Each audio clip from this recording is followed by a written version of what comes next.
여러분들 안녕하십니까? 네, 시들무의 마지막 타임의 요정 바로 콩님께서 찾아오셨습니다. 콩님 이야기 바로 만나보도록 할게요.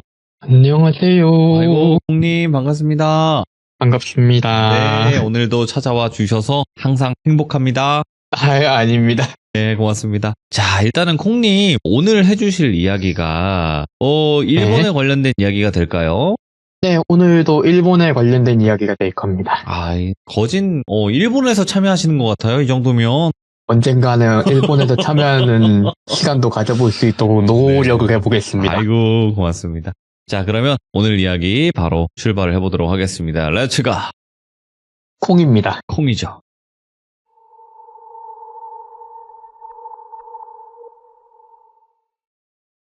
오늘 이야기도 이제 키무라 선생님 쪽 이야기가 되겠고요. 예. 오늘은 조금 사람이 무서운 얘기가 될 것 같아요. 예? 사람이 무서운 얘기고, 이 일본이라는 곳이 그 섬으로 돼 있어가지고 가끔 이제 저처럼 지리 공부를 좀 덜 했다던가 혹은 관심이 없다던가 하면은 착각하기 쉬운 게 일본이 땅덩어리가 작다라고 생각하시는 분들이 종종 계세요. 또 크긴 크죠. 예. 그쵸. 이제 섬으로 나눠져 있어서 그렇지 상당히 큰 섬이거든요, 일본이. 여러 가지 섬의 집합인데 그렇다 보니까 윗동네하고 아랫동네하고 환경의 차이가 좀 많이 크죠.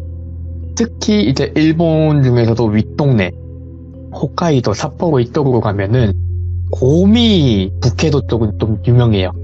이제 곰발바닥 수육 같은 것도, 요리 같은 것도 발견을 하고, 실제로 이제 곰주의 같은 것도 붙어 있고, 그렇다 보니까 이제 그 시즌이 되면은 곰에 대한 사고 같은 게 많이 나오는데, 이번 이야기는 어떤 이야기냐면 키무라 선생님이 영매사들한테 이야기를 듣고 하다 보면은 생각외로 영적인 일이 아니었던 일들이 많아요. 오.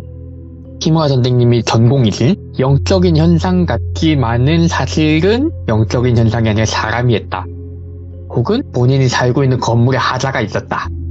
뭐 이런 일들도 많다 보니까 그런 이야기를 듣는데 어떤 분이 이러시는 거예요.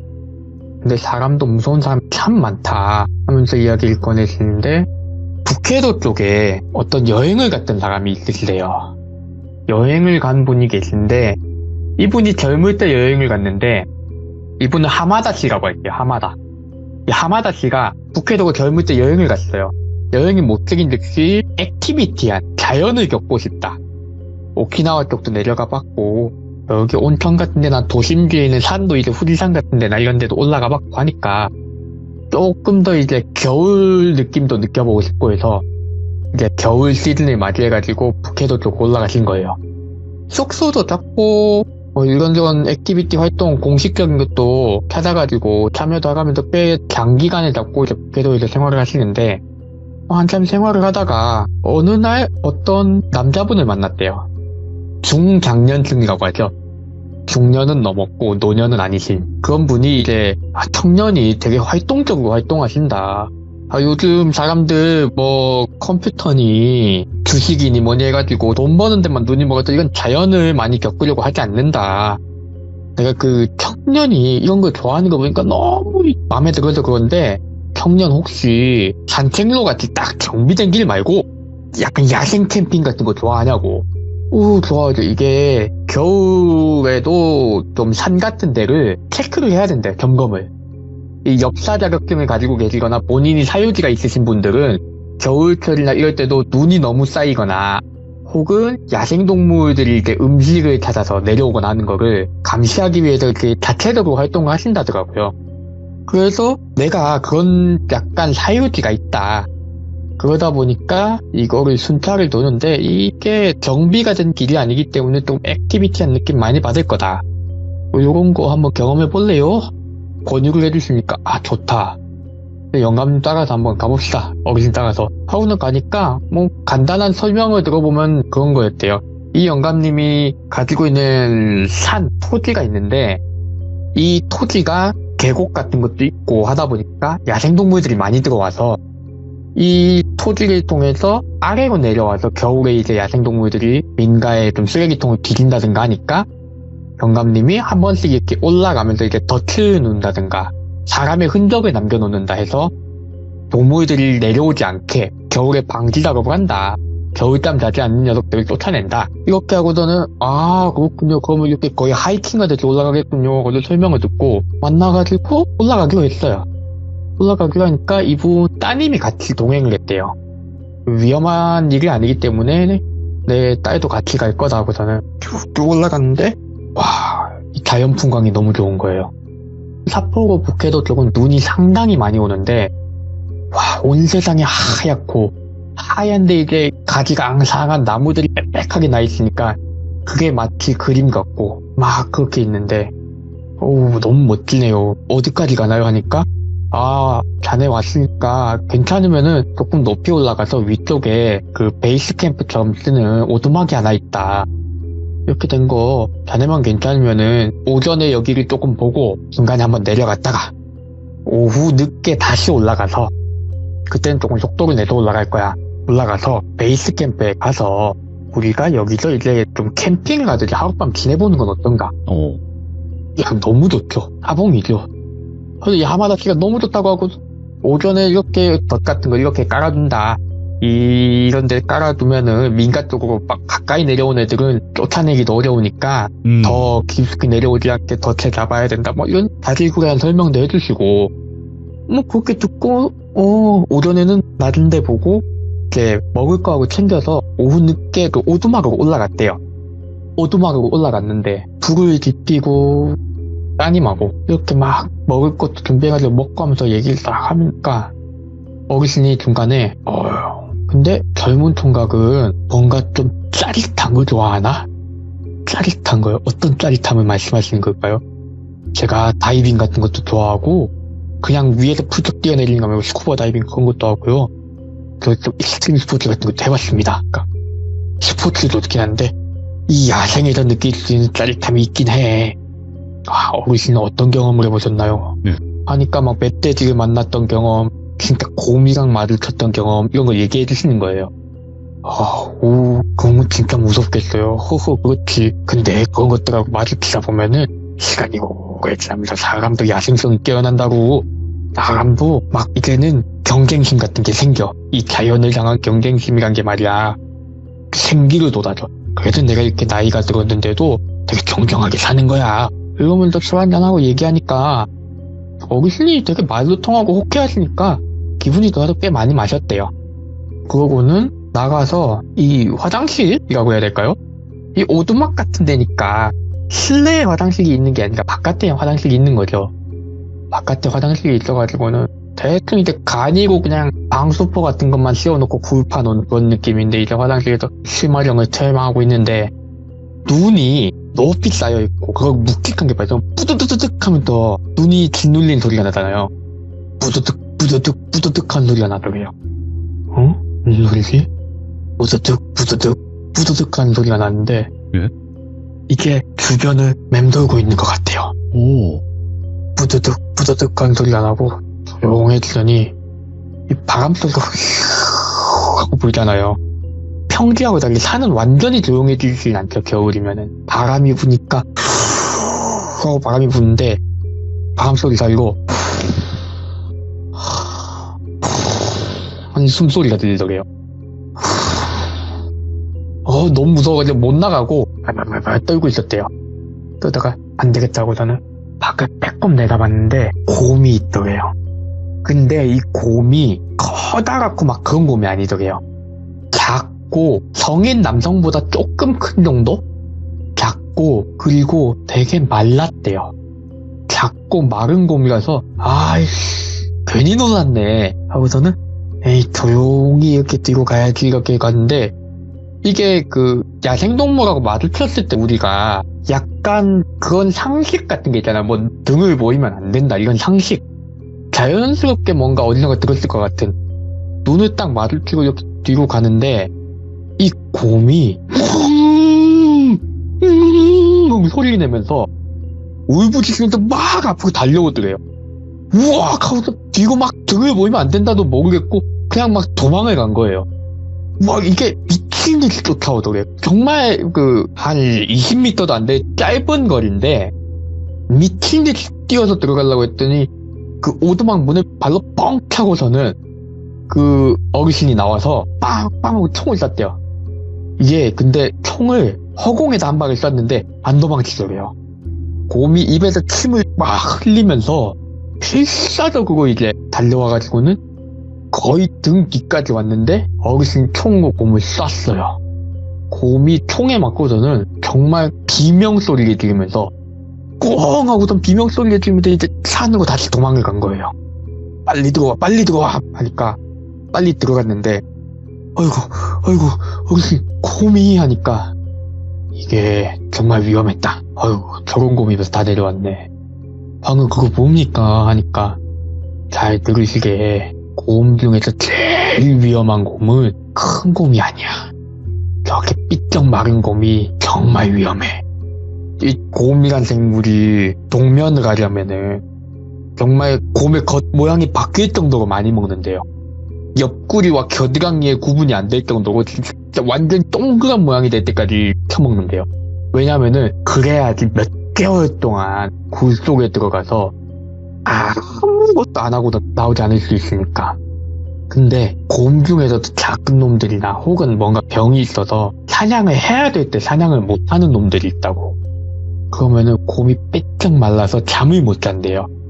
왜냐면 잠들면 죽는 걸 아니까 죽지 않으려면 잠을 못 자고 잠을 자지 않고 돌아다니면 먹어야 되고 그러니까 얘가 신경이 바짝 서서 눈이 돌아가 있는 거예요.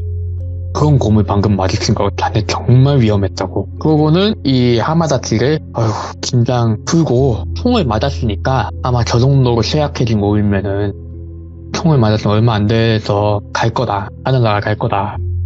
그러니까 우리는 오늘 밤 잘 넘기고 낮에 조금 저걸 찾아본 다음에 내려가자 안전하게. 오늘 밤엔 나가지 말자고. 화장실도 되도록 참자. 이러고 따님하고 이렇게 어르신하고 하마다치하고 방 안에 이렇게 문을 단속을 잘 하고 자기로 하는 거예요. 그 잠들면 말락하는데 어르신이 자기가 밤을 새겠다고 총을 들고 이러고 있는데 하마다치도 긴장이 너무 돼 있으니까 잠이 안 오는 거죠. 보는데 어르신이 되게 초조하게 창밖을 보더래요. 예? 초조하게 창밖을 보면서 이렇게 고민을 하시더니 자기를 쓱 보고서는 따님한테 야, 저 남자 자냐? 그러니까 따님이 고개를 끄덕끄덕 하더래요. 자기는 안 자고 있는데 하마다치는. 오. 그래가지고는 이 노인이 씩 웃으면서 야, 나 갔다 올 테니까 저 남자 잘 보고 있어라 하고선 총을 들쳐매고 밖으로 나가더래요. 뭐지 하니까 이 따님이 그 어르신 나가는 걸 보고서는 휴 하고서 숨을 냈더니 혀를 딱 차고서 안 자는 거 아니까 일어나 보세요 이러는 거예요. 예 하니까 하마다치한테 아버지가 아마 지금 곰 잡으러 가셨을 거라고. 오. 뭐 도시 사람 이런 거 보고 무서웠을 테니까 너무 긴장하셨을 텐데 긴장하지 마시고 아버지도 총 들고 나가서 총소리 나면은 곰 잡았겠거니 하시면 됩니다. 근데 뭐 좀 그래도 저렇게 야생동물 처음 마주하시면은 막 오줌 싸고 막 그러거든요. 놀라면은. 근데 그냥 놀라서도 도망 잘 치시고 하신 거 보니까 잠이 크시네요. 이렇게 얘기를 하면서 얘기 막 주고받았대요. 그러니까 진짜 한참 조용하던 숲에서 탕 하는 소리가 또 나더래요. 그러고 한참 조용하더니 이 따님이 잡았나 보네. 곰 걱정은 안 하셔도 되겠다. 이렇게 말하고는 이제 더 수다를 떨다가 아침이 된 거예요. 새벽이 돼서 이제 그 어르신이 돌아오면서 자네 깼나? 간밤에 내가 너무 신경이 쓰여서 조용히 나가서 곰 잡고 왔네. 그러니까 진짜 가보니까 곰을 잡으신 거예요. 와 대단하다. 어르신 진짜 대단하신 분이군요. 와 혼자서 저거 어떻게 잡으셨어요? 그러니까 어르신이 코를 쓱 하면서 자네가 그래도 어제 곰한테 도망치면서 눈이 잘 끌어져서 내가 한 대를 먼저 맞춰놨으니까 사이에 이 녀석이 약해져서 잡은 거야. 막 이렇게 너스레를 떠시는 거예요. 막 그래가지고는 이제 곰 이거를 자체를 어떻게 처리를 하네. 아무리 그래도 곰이니까 이제 무게가 있어서 막 이러면서 얘기를 하는데 따님이 뭔가를 주섬주섬 정리를 하더래요. 정리할 게 있나요? 도와드릴까요? 하는데 따님이 눈초리를 확 흘리면서 아니에요. 손대지 마세요. 이러는 거예요. 밤새 그린라이트처럼 좀 나한테 잘해주는 거 싶더니 갑자기 이러시네? 신경 안 쓰고 내려왔대요. 내려와가지고는 막 밤사이에 곰 만났다 하고 이제 그 주변에서 좀 친해진 분들하고 이렇게 썰을 풀면서 얘기를 한 거예요. 그 저녁에 이제 그 어르신하고는 헤어져가지고 이제 또 거기 술 마시고 있는데 옆에서 들리는 소리가 조금 이상했대요. 야, 근데 그 노인네 이번에도 봤냐? 그 노인네 그 성격 그거 이러니까 옆에서 궁금해가지고 하마다치가 그 어르신이 뭐가 좀 있습니까 하니까 자네 같이 곰 잡은 거 아니야? 자네는 그 곰한테도 도망쳤댔지? 근데 제가 총을 들고 있는 것도 아니고 어르신이 혼자 나가서 잡으셨죠. 예. 그러니까 그게 말이야 다 그렇게 외부인한테 꼬치꼬치 알려줄 필요 없지. 그런 게 있어. 뭔가 깨름직하잖아요. 뭔가 깨름직한데 그거는 네 알겠습니다 하고 술자리에도 나와가지고 숙소에 돌아와가지고는 그래도 여기 뜨기 전에 다른 데 가기 전에 이제 또 뭔가 짜릿한 경험을 했네 어르신 말대로. 네. 하고서는 짐을 정리를 했대요. 나 뭐 잃어버리고 온 게 있네? 꽤나 고가품인 소지품 하나 잃어버린 것 같더래요. 버리긴 좀 애매하고 어디서 잃어버렸나 생각해보니까 어르신하고 갔던 그 베이스 캠프 그 오두막 거기다 놔둔 것 같다 생각이 들어가지고 밤이 늦었지만은 그 어르신이 언제든지 가기 전에 찾아오라고 얘기하신 것도 있었고 그래서 찾아갔대요. 가서 문을 뚝뚝뚝 두드리니까 또 따님이 열어주시더래요. 무슨 일 있으신가요? 하니까 제가 그 위에 오두막에 뭔가 두고 온 것 같아요. 근데 그게 좀 비싼 거라서 챙겨와야 될 것 같습니다. 좀 도와주시겠어요? 하니까 지금은 올라가시기 어려울 텐데 이러시는 거예요. 잠시만 기다리시겠어요? 아버지가 지금 산에 가 계시는데 제가 올라가서 찾아올 테니까 여기 집에서 잠시만 기다려주세요. 이렇게 얘기를 하시니까 기다리기로 했대요. 그 여자분이 올라가는 걸 봤대요. 올라가는 걸 보고 한참을 기다리는데 탕 하고 총소리가 나더래요. 놀래가지고 뛰어 올라간 거예요. 지금 사람이 올라가는 걸 봤는데 사람이 올라가자마자 총소리가 났잖아요. 이거 사고 나는 거 아닌가? 또 곰인가? 이 내심 그 어르신의 따님이 마음에 들어 그린라이트 같은 느낌이 본인이 있어가지고 더 신경 쓰이니까 남자답게 뛰어나간 거예요. 누구씨 하면서 찾는데 한참을 올라가가지고 베이스 캠프에 네. 도착을 하니까 아무도 없어요. 뭐지 왜 아무도 없지? 자기가 까먹고 왔다던 물건은 이제 생각도 안 나고 사람이 없으니까 누구씨 하는데 저기서 따님이 내려오더래요. 하마다씨 왜 올라오셨어요? 위험하다니깐요. 그렇게 총소리가 나서 그 총소리 아무래도 저희 아버지가 또 야생동물을 발견한 것 같은데 근데 저도 위치를 찾을 수가 없네요. 소리가 나는 곳으로 가봤는데 안 계셔요. 너무 어두워서 저도 더 깊이 들어가긴 어렵고 하마다씨 그리고 물건은 혹시 괜찮으시면 아침에 찾아봐요. 지금 아버지도 야생동물 쫓아가시는데 밤에는 구분이 안 돼요. 사람과 야생동물 구분하기 어렵기 때문에 잘못돼도 눈먼 총알에 맞을 수도 있으니까 내려가요 하고 저는 내려갔대요. 아침까지 이렇게 또 얘기를 하면서 어르신 괜찮으시겠죠? 괜찮으실 거예요. 경험이 많으신 분이다. 옛날부터 이 근처에서 포수 엽사로 활동을 많이 하셨다. 그래가지고 아침까지 그렇게 얘기하다가 눈 좀 붙이고 아침 일찍 찾으러 나갔대요. 찾으러 나갔는데 아니나 다를까 돌아가신 거예요. 돌아가신 걸 발견을 했으니까 이제 밑에 마을 사람들 불러고 경찰도 부르고 해가지고는 그 고인을 수습을 하고 수습을 하니까 뭐 결론적으로는 실격사다. 떨어지신 것 같다. 이래가지고는 어르신 마지막에 저한테 이렇게 좋은 경험하게 저 목숨도 구해주시고 있는데 입관하시는 것까지 보고 그러고 이제 따님하고 연락처를 받고 북해도를 떠났대요. 그 뒤로도 이제 종종 액티비티한 스포츠나 몸 움직이는 거 워낙 좋아하시는 분이었으니까 그 경험을 가슴에 묻고서 막 이렇게 활동 같은 것도 계속 하시고 여행하시고 종종 북해도 쪽으로 와가지고 그 여자분하고도 얘기를 한 거예요. 만남을 가진 거예요. 그러다가 관계가 좋게 진전이 돼서 결혼을 하게 됐어요. 그분하고. 이 흔들다리 효과 마냥 그러다 보니까 결혼을 하고 뭐 자녀도 생기고 북해도에 있는 집을 싹 정리를 했대요. 북해도에 있는 집을 이제 자녀분이 생기고 나서 정리를 한 거예요. 그 오두막도 정리를 해야지 하고서는 오두막을 싹 정리를 하는데 그때 이제 보통 남편분이 힘쓰는 일이나 인부들 불러서 하잖아요.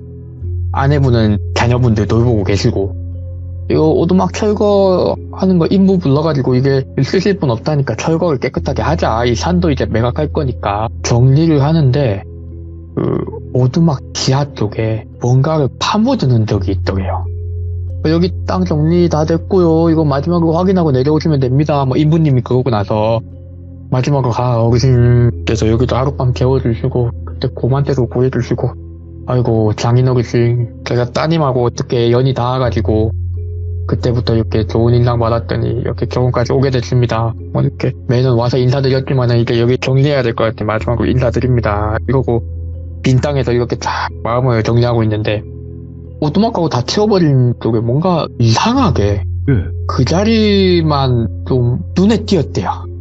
그래서 뭐지 하고도 옆에 인부들 도와준다고 들고 있던 삽 하나를 들고 삽으로 거기를 판 거예요.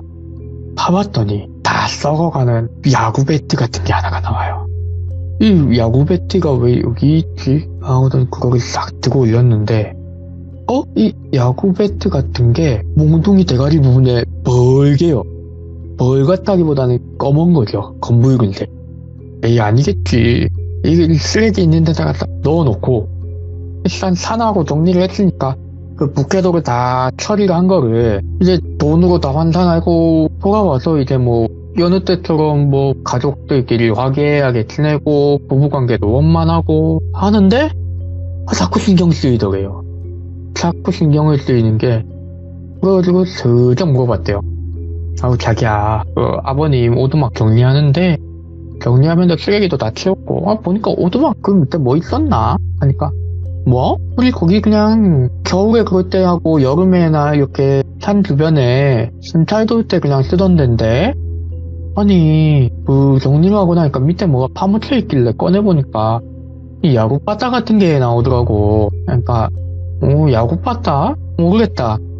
아버지께서 어렸을 때부터 쓰던 오두막이라니까 모르겠네. 아버지 어렸을 때 가지고 놀던 건가? 근데 그런 거 왜 거기다 묻어뒀었지? 모르겠네 하고선 얘기를 하고서는 그래 당신도 모르면은 뭐 모르는 거겠지 하고서는 그냥 잠을 잤대요. 근데 자다가 뭔가 싸늘해서 눈을 떠보니까 아내분이 자기를 뒤에서 많이 쳐다보고 있더래요. 많이 쳐다보고 있었는데 그게 말만 안 하지 뒤에서 이 눈빛이 너무 섬뜩하더래요. 슬쩍 아내가 일어나길래 고개를 살짝 등 뒤로 돌려서 아내가 나가는 걸 보고서는 뭐지? 화장실 가나? 너무 무서운데? 그래서 조용히 뒤를 따라갔대요. 문을 살짝 열고 쫙 고개를 탁 내밀어가지고 봤더니 아내가 화장실로 간 게 아닌가 주방으로 가더래요. 주방으로 싹 가는데 아내분이 천장에서 술을 꺼내더래요. 도수가 되게 높은 술을. 근데 아내분이 생전 그렇게 술을 많이 마시는 성격이 아니어서 저걸 왜 꺼내노 하고 있는데 거침없이 술을 따라가지고 컥 들이키고서는 조용히 눈으로 바깥을 보더래요. 그 집 구조가 주방에 싱크대가 나있는 이 주방 수전이 있고 그 맞은편에 아일랜드 테이블이 있고 그 앞이 거실 그리고 부엌에서 이제 거실 쪽으로 보면은 커다란 창문이 있는 그런 식으로 쭉 이어진 형태, 오픈된 형태였대요.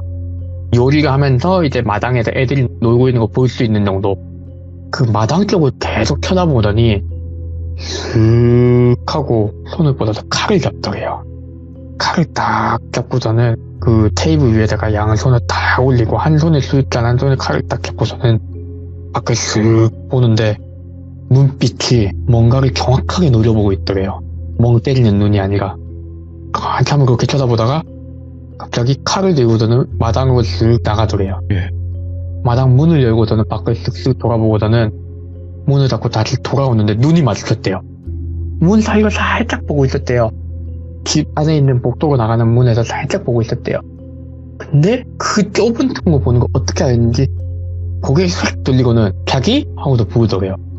놀래가지고 으악 하고서는 막 소리를 지르면서 막 도망을 친 거예요. 도망을 쳤는데 집 밖으로 뛰쳐나가는 게 아니면은 뭐 어디로 가겠어요. 집 밖으로 나가려고 당연히 현관으로 뛰었겠죠? 근데 자식들이 생각나가지고 멈칫하는 순간 아내분 뒤에서 어깨를 딱 잡았대요. 그러더니 자기를 딱 돌려세우고는 이렇게 얘기를 했대요. 아무것도 못 본 거야. 아무것도 못 본 걸로 치고 우리 내일부터 지금까지 해왔던 것처럼 잘 살자. 이러니까 당장 뭐 어깨를 잡혀가지고 뭐 이러는데 무슨 반박을 하겠어요. 예. 방금까지 칼 들고 있던 사람인데 아니 난 그냥 난 목말라서 나온 거야. 물만 마시고 들어갈 거야. 이렇게 고개를 막 끄덕끄덕거리는데 다급하게. 아무것도 못 봤어. 내가 뭘 봤다고 그냥 물 마시고 들어갈게. 자기도 물 마시고 들어와. 이거 들어가서 침대에 누웠대요. 방금 뭐 본 거지? 한데 누워가지고 머리를 싹 쓰다듬었는데 아내분이 한 얘기가 장인어른, 그러니까 아버지께서 정말 사냥 같은 걸 좋아하셨다.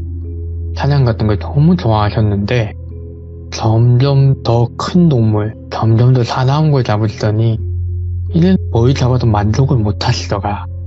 그러던 찰나에 한 번은 아버지가 산에 잘못 올라온 사람을 고민도 오인하고 쏜 적이 있었다. 다행히 사람이 맞고 다치거나 하진 않았는데 그 사람이 어떻게 총에 맞을 뻔하니까 산 밑으로 도망을 쳤다. 도망을 켜서 경찰을 부르고 난리가 난 적이 한 번 있었다. 근데 아버지가 그 일이 있고 나서 어떻게 잘 해명을 해서 빠져나오셨는데 네. 물론 사고였으니까 그 다음부터 동물을 잡는 방법이 많이 달라졌다. 원래 사냥꾼은 예의가 있다. 예법이 있는 법이라 한 방에 보내줘야 된다.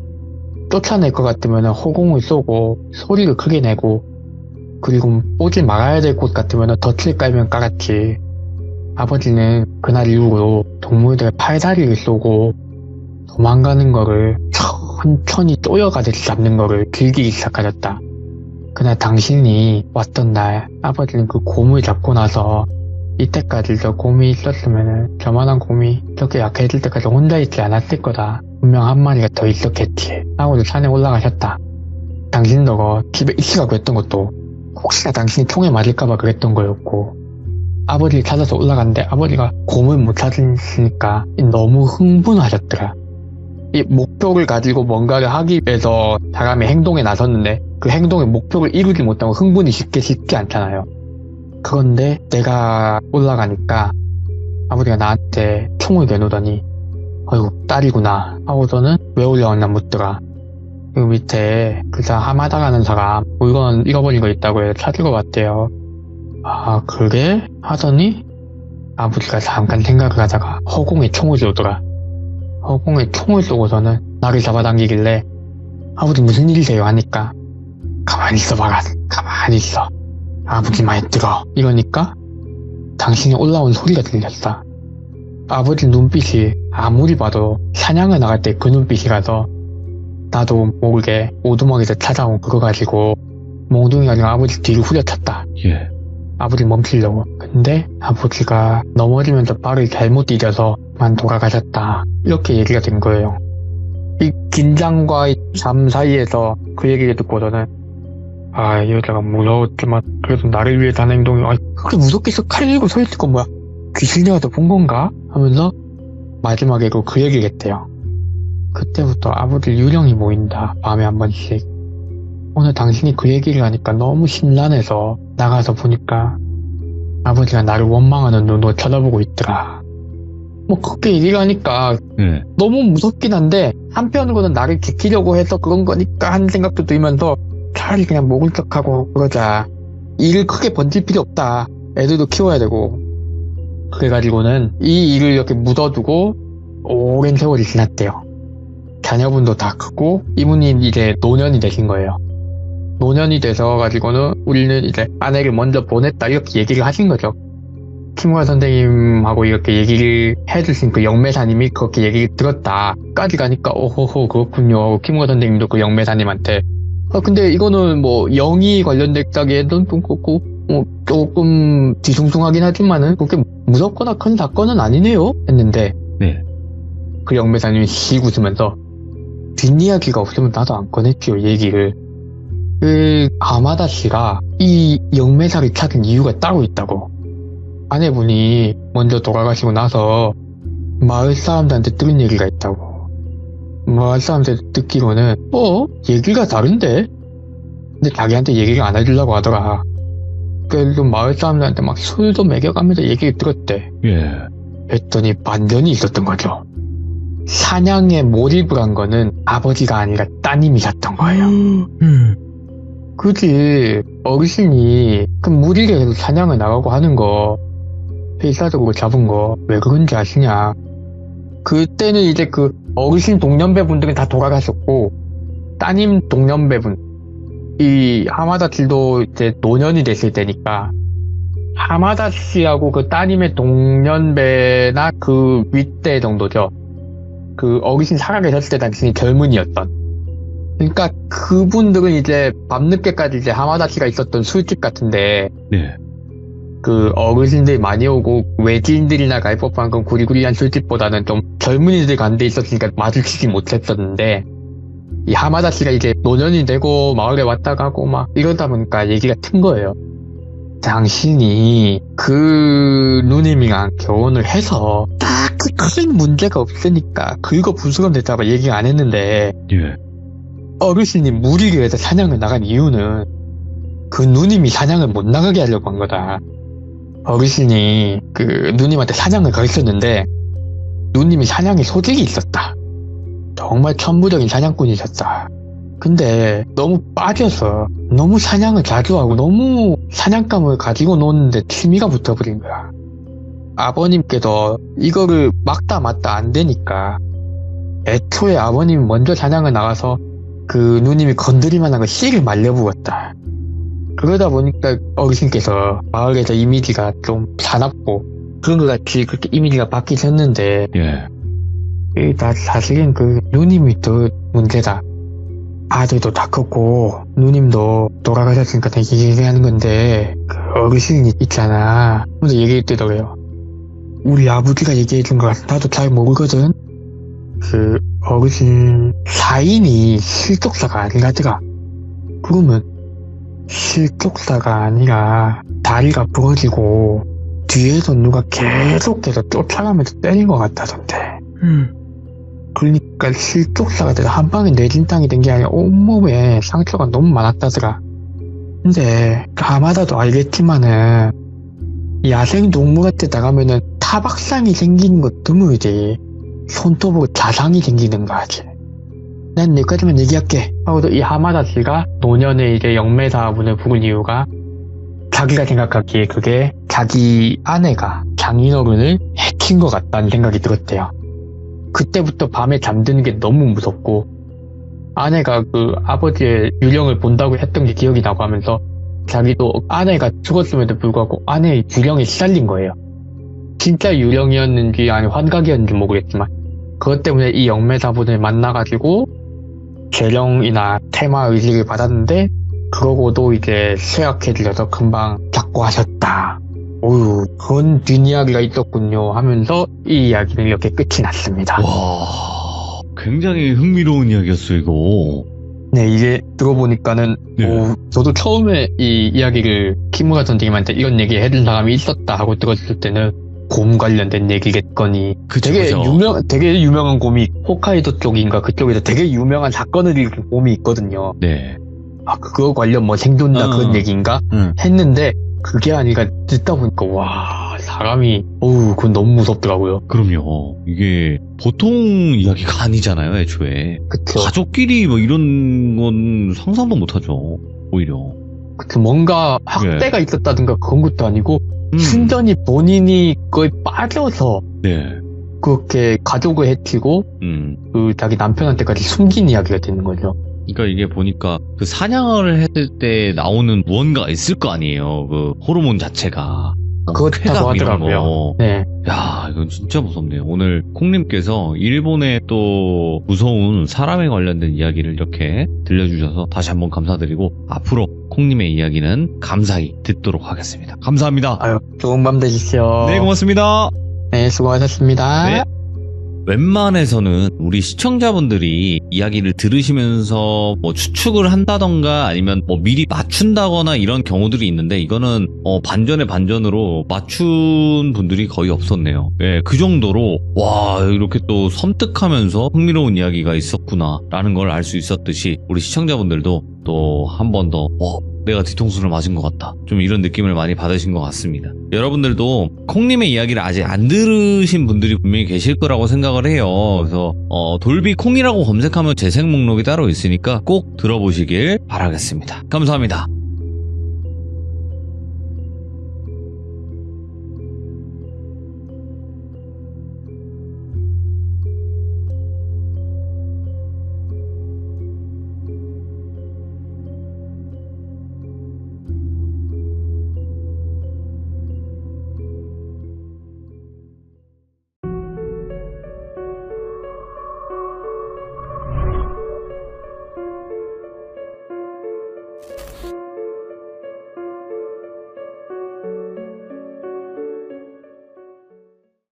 자, 이번 이야기 바로 찾아오셨습니다. 검은쥐님께서 시들무에 오셨는데 오늘 해주실 이야기도 아주 섬뜩할 예정입니다. 어떤 이야기일까요? 만나보도록 할게요. 네, 여보세요? 검은쥐님! 아, 네네, 돌비님. 아, 이게 목소리 들으면 기분 좋아지시는 분들이 있어. 아유, 감사합니다. 아, 근데 이제 좀 뭐라 해야 될까, 완전 긴장이라는 거는 거리가 머신 분이긴 하지만 그래도 아예 긴장 안 되시죠, 이제는 솔직하게. 아니, 매번 긴장은 되는데, 이제, 이야기할 때 조금 긴장이 걷어지는 그런 스타일인 것 같아요. 아, 오히려? 네네. 오, 프로시네. 알겠습니다. 그러면 오늘 이야기를 아주 간단하게만 말씀해 주신다면요? 아, 제가 앞선 사연에는 항상 귀신 얘기를 했었는데요. 맞죠? 네, 이번에는 제가 직접 겪은 일이라서 현실 공포에 대한 이야기입니다. 제일 무서운 게 뭐다? 바로 현실 공포죠. 사람이죠. 예, 그러면 어떤 이야기일지 들어보도록 하겠습니다. 렛츠고! 기대십니다. 검은쥐죠.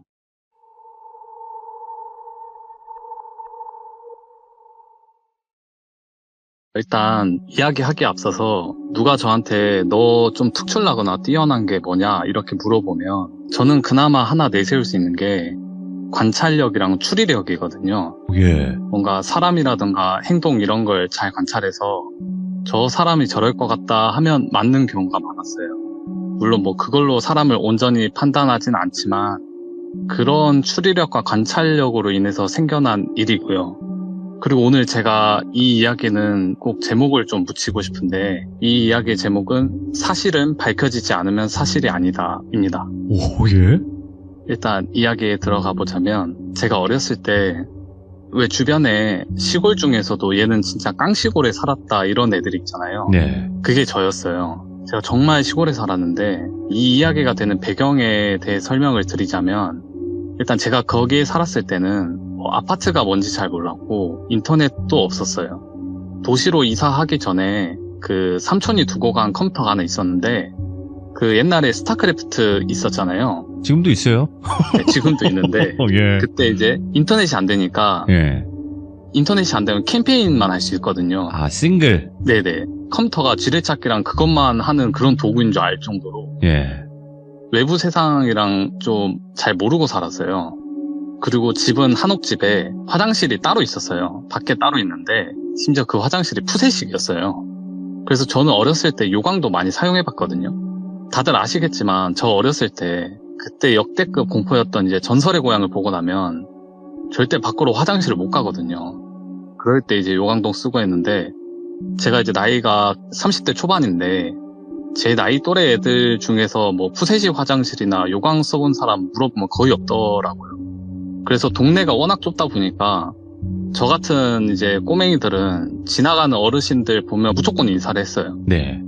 그래서 그 동네 사람들이 한 명 한 명 다 아는 사람이었기 때문에 그 정도로 좁은 동네였는데 그래서 이제 뭐 자동차가 지나가도 자동차에 대고도 인사를 하고 뭐 그런 시골이었다 보니 초등학교에 제가 입학을 했을 때 초등학교 전교생이 40명이 안 됐어요. 그리고 제가 1학년 때 전 학급 합쳐서 9명밖에 없었어요. 남녀 합쳐서. 그래서 그 9명이 완전 똘똘 뭉쳐 다니고 그랬었거든요.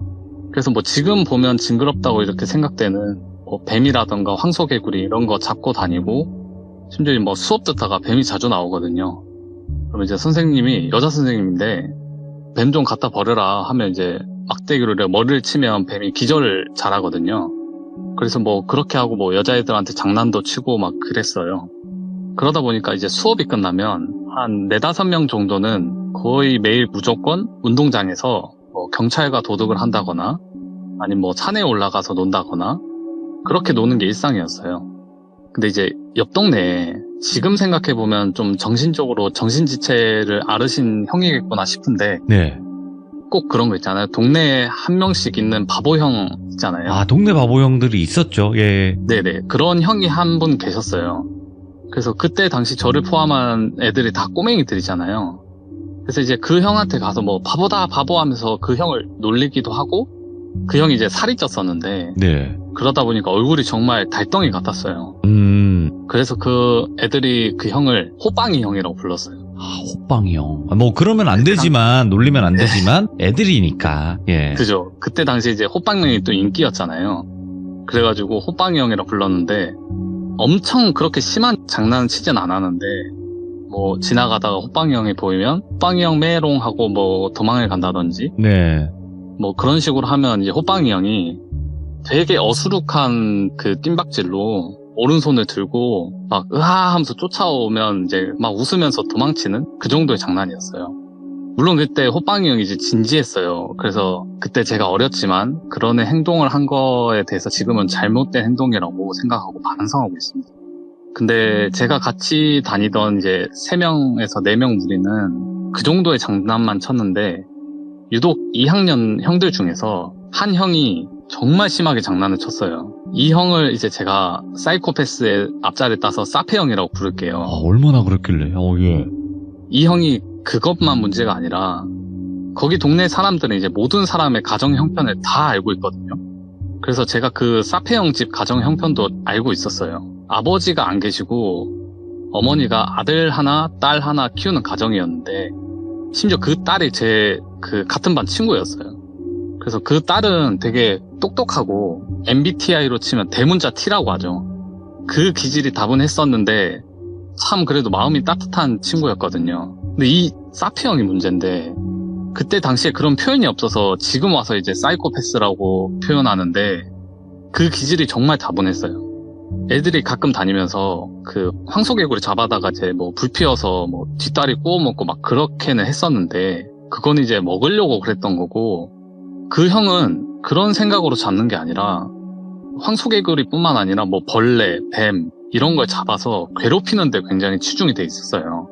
그런 생물들을 잡아다가 죽이거나 네. 아니면 심지어 해부를 한다거나 뭐 그런 일도 많이 했었고요. 그 마을 길 따라서 기다란 배수구라고 해야 되나? 그 물이 모여서 빠지는 그런 시설이 있었거든요. 근데 꼭 그 끝에 물이 고이는 공간에 뱀이 그렇게 많았어요. 갇히죠, 거기서. 예. 네네. 그래서 이제 저희가 뭐 거기 뱀굴이다 그랬는데 거기 이제 사페 형이 황소개구리 한 2-3마리 잡아와요. 그래서 거기다 넣어버려요. 그래서 이제 황소개구리가 가끔 뱀도 잡아먹거든요. 그럼요. 그러다 보니까 얘네랑 얘네가 싸우면 어떻게 될까 생각하고 그냥 그렇게 황소개구리 넣더라고요. 다. 그러면서 이제 그런 걸 보면 뭐 여기까지는 어린애가 아직 사회화 교육을 안 받아서 못 모르고 이렇게 했다 생각을 할 수 있는데 어느 날 그 혹시 옛날에 삐리뽕이라는 폭죽 아시나요? 그 저희 동네에서만 그렇게 불렀는지 모르겠는데 터진 소리가 100원, 200원 하는데 삐리 하고 뻥 터져가지고 저희가 삐리뽕이라고 불렀거든요, 그걸. 예. 되게 저렴한 폭죽인데 그 당시에 이제 동네에 구멍가게 딱 하나 있었는데 이제 시골 말로 전빵집이라고 하는데 그거를 사다가 이렇게 저희가 많이 놀았는데 그 형이 그렇게 그거를 사서 사람을 맞추려고 하는 거예요. 그러다가 어느 날 일이 터졌는데 자전거 손잡이 양쪽 끝에 보면 구멍이 이렇게 들어가 있거든요. 예? 거기 끝에다가 그 폭죽을 넣고 불을 붙여서 날렸는데 이제 수직으로 날려버린 거잖아요. 근데 어떤 여자애가 이제 옆에서 따로 놀고 있었는데 그 여자의 얼굴에 맞아버린 거예요, 그게. 그래서 그 애가 지금 생각해도 그 당시에 되게 예쁘장한 아이였거든요. 근데 볼에, 그 눈 바로 밑 볼에 화상을 입은 거예요. 그 부모님 얼마나 마음이 아프셨겠어요. 뭐 지금 같았으면 소송이 붙었겠는데 그 당시에 이제 뭐 워낙 시골이기도 했고 옛날이다 보니까 엄청 혼나고 그렇게 끝났던 걸로 기억을 해요. 예. 근데 정말 소름을 돋는 게 이거는 저만 봤거든요. 다른 애들은 이제 워낙에 얼굴에 맞은 게 큰일이잖아요. 성인 입장에서도 큰일인데 아이들 입장에서는 정말 큰일이죠. 그래서 이제 같이 몰려서 놀던 여자애들이 막 우르르 몰려가서 괜찮냐고 막 이렇게 하고 있는데 뭐 당연히 사페 형이 달려와서 자기가 맞췄으니까 아유 괜찮냐 눈에 맞았냐 이렇게 물어보는 건데 그 목소리가 좀 이상한 거예요. 그 순간 제가 바로 사페 형을 봤어요. 그러니까 미안한 표정으로 묻는 게 아니라 희죽희죽 웃으면서 기대에 가득 찬 목소리로 야 눈에 맞았어? 눈에 맞았냐고 이러는 거예요. 그러니까 이게 눈에 맞으면 안 되는 데가 아니라 나는 분명 눈을 노리고 쐈는데 너 눈에 맞은 거 맞니? 이런 목소리였어요. 그래서 이 사람은 좀 정상이 아니다. 그때부터 온몸에 소름이 돋고 정상으로 안 보이더라고요. 그런 식으로 뭔가 폭죽을 날리거나 이런 식으로 사람을 향해서 뭔가를 저질렀으면서 안 맞으면 장난이라고 넘어가고 맞아도 장난치면서 그랬다. 이런 식으로 약간 우야부야 넘어가요. 또 나름 머리가 좋아서 처세술로 잘 넘어가더라고요. 그리고 저도 좀 당한 게 거기가 이제 농가가 많다 보니까 소를 많이 키웠어요. 네. 그래서 양쪽이 다 논두렁인 그런 외길에서 제가 이제 세발 자전거를 타고 있었어요. 근데 뒤에서 소가 진짜 미친 듯이 뛰어오는 거예요. 그래서 저는 항상 보던 소는 온순한 소였는데 그렇게 미친 것처럼 뛴 건 처음 봤어요. 그래서 그 세발 자전거를 몰고 도망쳐 보려고 했는데 이게 오토바이가 아니잖아요. 그러니까 당연히 따라잡혔어요. 근데 그 어린 나이에 제가 그래도 판단을 잘한 게 이게 소 발에 깔리겠다 생각이 드는 순간 그냥 핸들을 틀어서 논두렁으로 그냥 곤두박질 쳤어요. 그래서 논두렁에 빠져서 막 울고 있는데 저를 지나던 소가 터덜터덜하고 걸어가더라고요. 근데 뒤에를 봤는데 사페 형이 있더라고요. 그래서 저를 보면서 막 미친 듯이 웃고 있는 거예요. 그래서 정황상 보니까 소가 아무 이유 없이 저기서 나와서 뛰어온 건 아닐 테고 뭐야. 분명히 내가 외길에서 가는 걸 보고 뒤에서 소가 또 되게 예민하고 겁이 많잖아요. 그 뒤에서 무슨 짓을 해가지고 소가 놀래서 저한테 뛰어온 거예요. 그래서 아 이거 의도했구나 싶더라고요. 그 뒤로 제가 사페 형을 굉장히 예의주시하고 되게 조심하게 됐어요. 근데 그런 사페 형이 그 호빵이 형한테는 어떻게 장난을 쳤겠어요. 모르긴 몰라도 일단 제가 본 것만 해도 뭐 돌 던지는 건 기본이고요. 뭐 화장실에 있으면 물 떠다가 퍼부어버리고 그 형이 이제 살이 쪄서 바지가 작다 보니까 엉덩이 꼴이 살짝 보이고 그러는데 그 이제 막 성적인 농담까지 하고 막 그런 나쁜 짓을 했어요. 사람한테까지 그러네. 아. 네. 그래서 근데 제 입장에서는 그게 이제 형이고 무섭다 보니까 옆에서 말리면 저한테 해코지 할까봐 말은 못했는데 그러면 이제 시청자들 입장에서는 그런 짓을 했으면 너네가 이제 몰려가서 부모님이나 이제 어른들한테 일러서 그 여론을 만들면 되지 않냐 그러면 생각하실 수 있는데 일단 정말 크게 일어난 일은 없었고 계속 장난치면서 그랬다고 처세를 해버리니까 아. 제가 그 어린 나이에 물증을 찾거나 그렇죠. 입증을 시킬 수가 없잖아요. 굉장히 답답하더라고요. 그래서 이 사페 형이 어른들 사이에서 약간 의식 수준은 그건 문제아 정도? 그 정도 수준이었어요. 그리고 또 그 집 어머니께서 또 혼자서 힘들게 애 둘을 키우고 계시잖아요. 그러다 보니 동네 사람들이 이제 사정 다 아니까 약간 그랬던 것도 있는 것 같아요. 근데 이제 그 호빵이 형은 집에서 이제 할머니랑 둘이서 살았는데 어찌하다가 그렇게 됐는지는 이제 뭐 한약방에서 약을 잘못 지어 먹었다 뭐 또 아니면 머리를 어디서 사고로 당했다 이렇게 소문만 무성했어요. 예. 사실 호빵이 형이 덩치도 크고 진짜 본인은 이렇게 뾰루퉁한 진지한 표정으로 저희를 쫓아오거든요. 그래서 저희는 이제 놀리고 도망칠 때만큼은 그때 심정이 이제 잡히면 죽는다는 느낌으로 도망을 쳐요. 이제 다 도망치고 나면 애들이 막 숨을 엄청 헐떡이거든요. 지금 생각해보면 진짜 다이나믹하게 놀았구나 싶은데 일종의 패가탄문처럼 가끔 이제 호빵이 형네 갈까 하면서 스릴을 즐겼던 거예요. 이게 군중 심리가 진짜 무서운 게 호빵이 형한테는 장난치는 게 일반적이었으니까 개인적으로 말을 건다거나 이런 적이 한 번도 없었어요. 네. 근데 우연찮게 제가 혼자서 호빵이 형 집 앞을 지나가는데 혹시 그 와상이라고 아시나요? 그 웰컴 투 동막골 보면 남한군이랑 북한군이랑 대치했을 때 가운데 마을 사람들이 어디 위에 올라가서 모여있거든요. 네. 그게 와상이에요. 시골에 보면 낮은 책상이라고 보시면 돼요. 거기서 이제 많이 누워있거나 뭐 모여서 얘기도 하고 하거든요. 근데 이제 호빵이 형이 체중이 많이 나가니까 대부분 서 있지 않고 앉아 있거나 누워 있었거든요. 항상 와상에 그렇게 누워 있었어요. 근데 그렇게 누워 있다가 지나가는 저랑 눈이 딱 마주친 거예요. 근데 그렇게 모여 있을 때도 도망칠 때 무서웠는데 혼자서 이렇게 맞닥뜨리니까 무섭더라고요. 근데 순간 다리가 굳어버린 거예요. 그래서 호빵이 형이 와상에서 우당탕탕 쿵쿵 하면서 막 굴러오는 거예요. 그래서 저한테 성큼 다가오는데 와 정말 무섭더라고요. 그래서 지금까지 내가 놀려가지고 해코지 하려나 보다 하고 얼어 있었는데 이 형이 그 구멍가게에서 팔던 50원짜리 과일맛 나는 네모난 젤리가 있었어요. 그걸 주면서 막 말을 더듬으면서 이거 내가 아끼는 오렌지 맛있어 이렇게 하면서 주는 거예요 저한테. 그러면서 먹길 기대한다는 듯이 되게 기대에 찬 표정으로 보는 거예요. 그래서 그렇게 보는데 안 먹을 순 없잖아요. 그래서 제가 그걸 먹었어요. 그러니까 되게 해맑게 웃더라고요. 제가 그 일이 있고 나서 장난을 안 쳤어요. 친구들이 이제 간만에 호빵이 형네 갈까 하면 에이 이제 재미없다고 안 간다고 그런 식으로 피했어요. 간간히 이제 거기 앞에 지나가면 이제 호빵이 형 보이면 안녕 말도 걸고 그렇게 하면 이제 호빵이 형이 다가가서 뭐 사탕도 주고 과자도 주고 정말 착하더라고요. 뭐 가끔 이제 말도 걸고.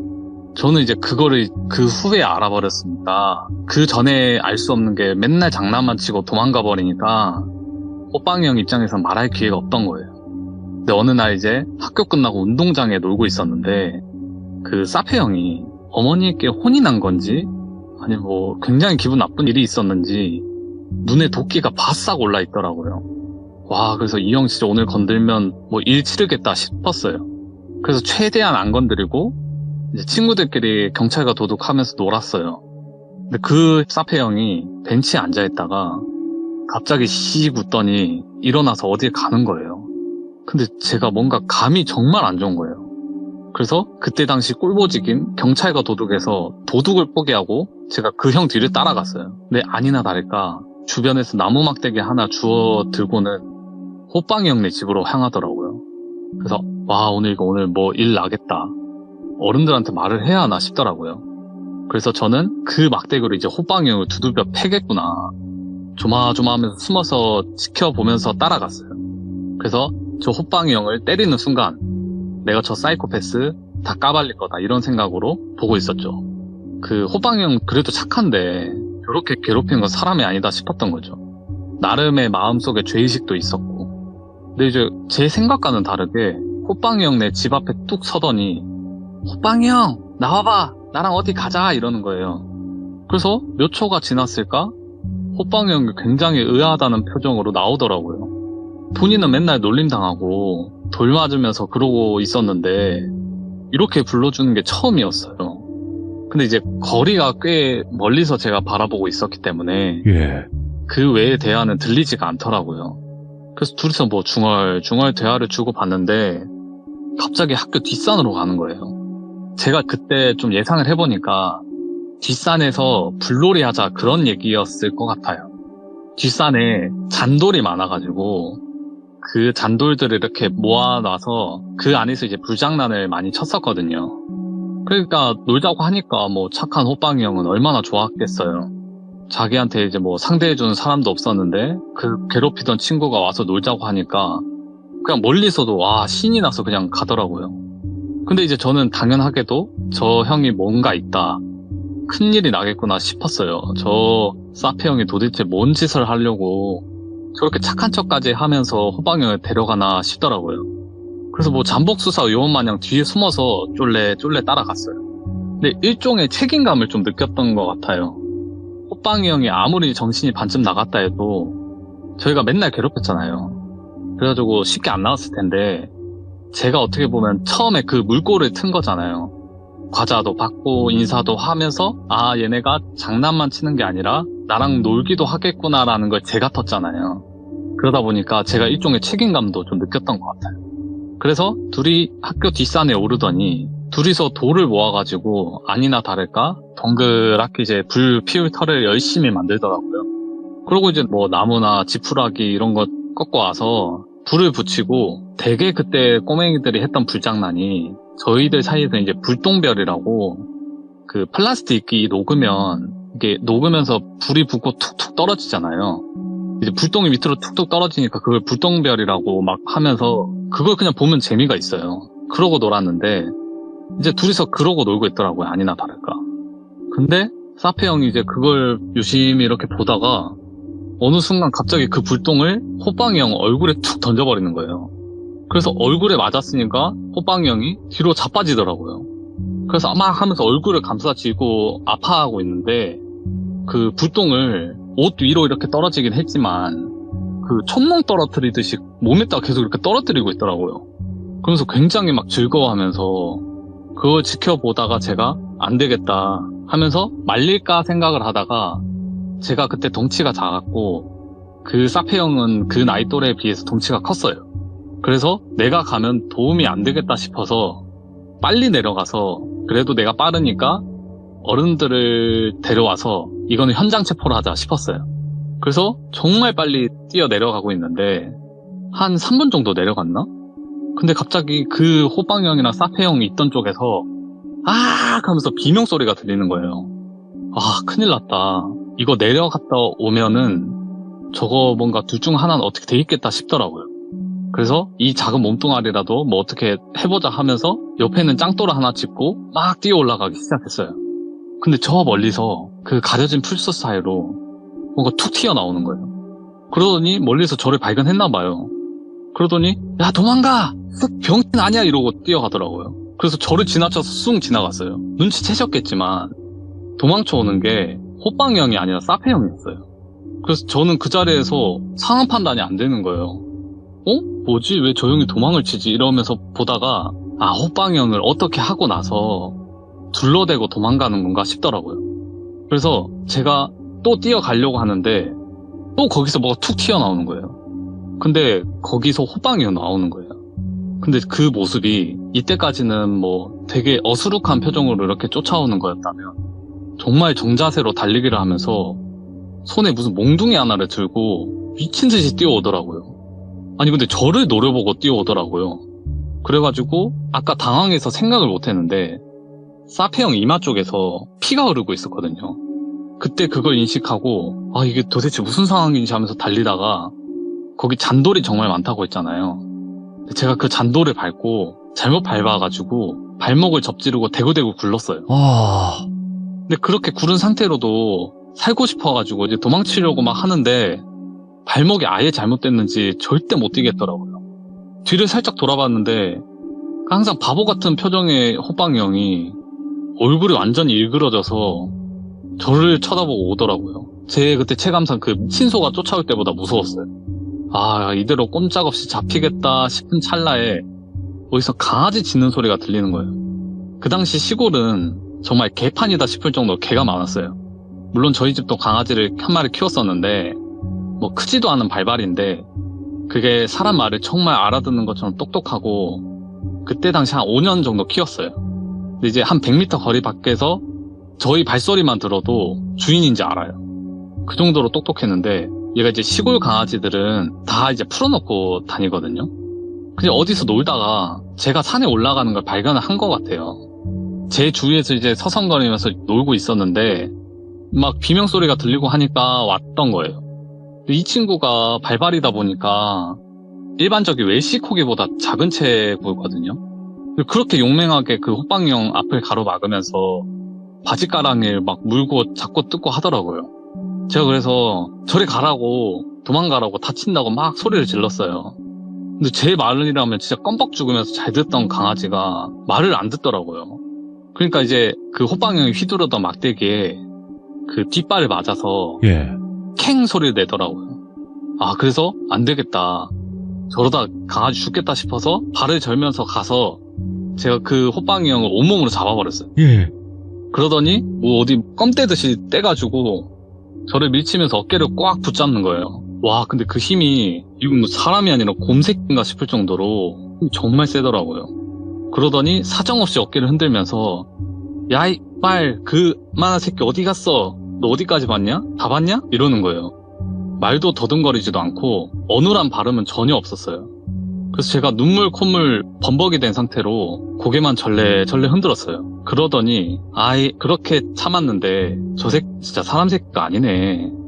야, 너 지금 본 거 쟤랑 퍼뜨리면 진짜 지도새도 모르게 죽여버린다? 못할 것 같지? 내가 경험자여서 하는 말이야. 진짜 죽기 싫으면 처신 잘해라. 사람들이 어차피 내가 정신병자인 거 아는데 쟤가 나 정상이라고 떠벌리고 다닐 거 아니야. 그럼 분명 너한테 같이 봤다고 할 거란 말이지? 그럼 너가 쟤를 병신으로 만들어. 알았냐? 이러는 거예요. 그래서 저는 온몸이 공포에 찌들어가지고 뭐야? 그냥 미친 듯이 고개만 끄덕였어요. 잡던 어깨를 놔주더니 또 눈 돌아가지고 이 새끼도 그냥 머리통 날릴 뻔했네. 야, 너 운 좋은 줄 알아라. 내가 한번 화가 나면 눈이 돌아버리는데 너는 그래도 저 개가 달라붙어서 시간 벌어줘서 산 거야. 하긴 그래도 네가 평소에 착해서 망정인지 아니었으면 여기서 묻혔다. 아까 한 말 평생 잊지 말고 살아라. 죽기 싫으면. 이러고 내려가더라고. 저는 그 자리에 이제 다리가 풀려가지고 주저앉아서 멍하니 허공만 쳐다보는데 이제 강아지가 오른쪽 뒷발을 절면서 오더라고요. 이제 강아지 이렇게 꼭 안아주면서 아이고 발 괜찮냐 하면서 이 조그마한 게 뭐라고 그러고 있었냐 하면서 울었어요. 그 뒤로 이제 저희 집 그 강아지가 나중에 이제 무지개 다리 건널 때까지 그 오른쪽 뒷다리를 살짝 절고 다녔어요. 그래서 내 발목은 괜찮나 우리 집 강아지는 괜찮나 살펴보는데 문득 가만히 생각을 해보니까 머릿속 한구석에 버려져 있던 기억들이 올라오더라고요. 이게 너무 말이 안 돼가지고 믿지 않는 수준이 아니라 기억상에서도 아예 지워버린 말들이었는데 어느 날 어머니께서 그 호빵이 형이 바보가 된 이유들을 말하시다가 문득 근데 걔 사실 정상이라는 소문도 있던데? 뭐 군대 가기 싫어서 정신병자인 척 한다고 이렇게 말씀하셨는데 아버지가 아니 무슨 군대 빼려고 그렇게 하는 사람이 어딨냐. 괜히 동네 소문 돈다 그런 말 하지 마라. 이렇게 하셨어요. 그래서 저도 거기 앉아서 속으로 물론 저도 그때 군대는 안 갔지만 아니 그렇다고 군대를 안 가려고 저렇게까지 한다고 이렇게 생각을 하고 있었어요. 근데 생각을 하고 있다가 호빵이 형이 아까 한마디가 쓱 지나가더라고요. 쥐도새도 모르게 죽여버린다? 못할 것 같지? 내가 경험자여서 하는 말이야. 이 소리가 딱 지나가는 거예요. 그러면서 같은 학년 중에 정말 겁이 많아서 별명이 겁만이었던 친구가 있었어요. 근데 그 친구가 굉장히 소심하게 발언을 했다가 그런 묻힌 날이 하나 있었어요. 내가 엄마가 심부름 시켜서 호빵형 할머니네 가끔 가서 쌀도 드리고 김치도 갖다 드리고 그러는데 할머니가 가끔 앉아서 허공을 그렇게 바라보시고는 이런 말을 가끔 하셔. 저 새끼, 지 동생 죽인 새끼, 나도 죽일 놈이지. 이렇게 읊조린다고 하세요. 그리고 가끔 가면 그러고 계시대요. 근데 그때 당시에는 아예 연결고리가 없으니까 생각도 안 했는데 지금 이 모든 퍼즐이 맞춰지면서 온몸에 소름이 돋기 시작한 거예요. 그래서 내려와서 집에서 자는데 몇 날 며칠을 악몽을 꿨던 것 같아요. 그래서 아니나 다를까 사페 형이 호빵이 형이 정상이다 그렇게 말하고 다녔는데 당연히 아무도 안 믿죠. 그 형은 신뢰도 없고. 근데 그 호빵이 형이 예상한 대로 저한테 오더니 얘도 봤어. 야, 너 봤잖아. 쟤 병신 아닌 거 봤잖아. 이러는 거예요. 저는 이제 죽기 싫으니까 시치미를 뗐죠. 그리고 어느 순간부터 사페 형이 아예 거기에 대해서 말을 안 하더라고요. 와. 그리고 성격도 굉장히 조용해지고 누구 괴롭히진 않고 제 생각에는 중간에 그 호빵이 형이 뭘 어떻게 한 것 같았어요.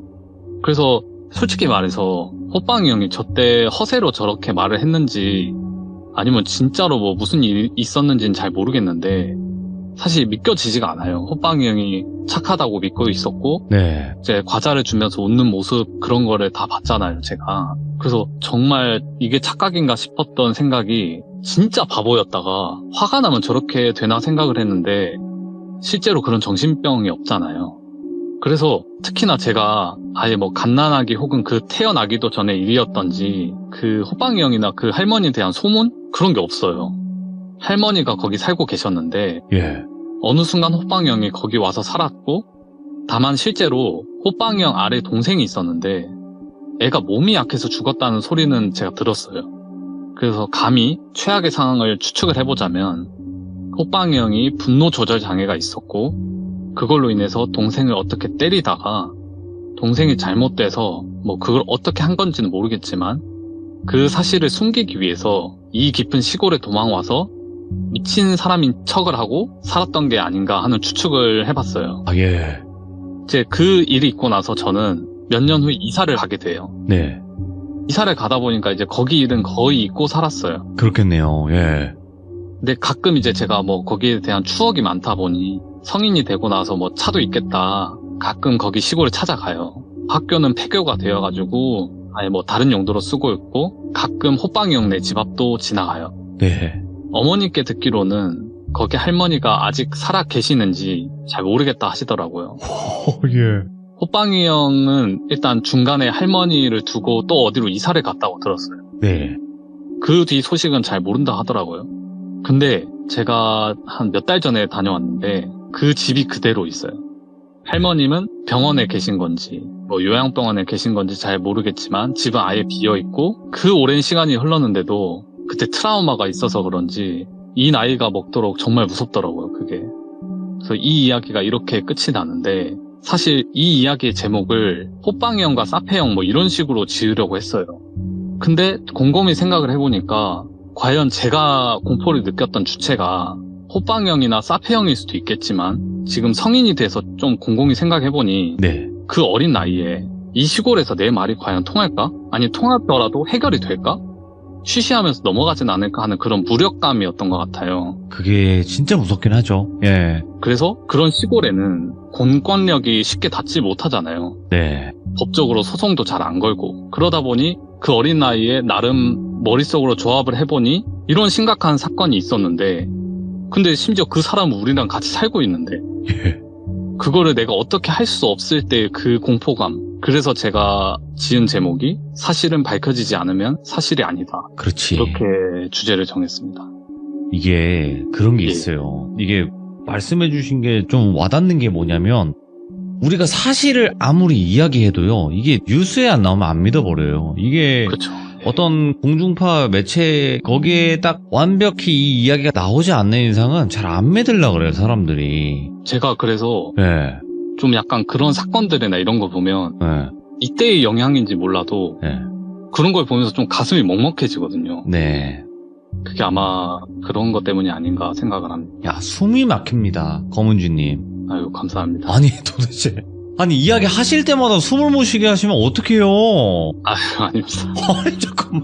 아니, 귀신 이야기도 정말 재밌게 무섭게 잘 하시는데, 야, 현실 공포도 장난이 아니시구만요. 아유, 감사합니다. 아, 아닙니다. 이렇게 이런 이야기를 듣게 해주신 우리 검은쥐님께 너무너무 감사드리고 귀가 호강을 했습니다. 아이고, 감사드립니다, 아유, 검은쥐님. 네, 감사합니다. 고맙습니다. 다음번에 또 다른 이야기로 와주세요. 네. 고맙습니다. 네.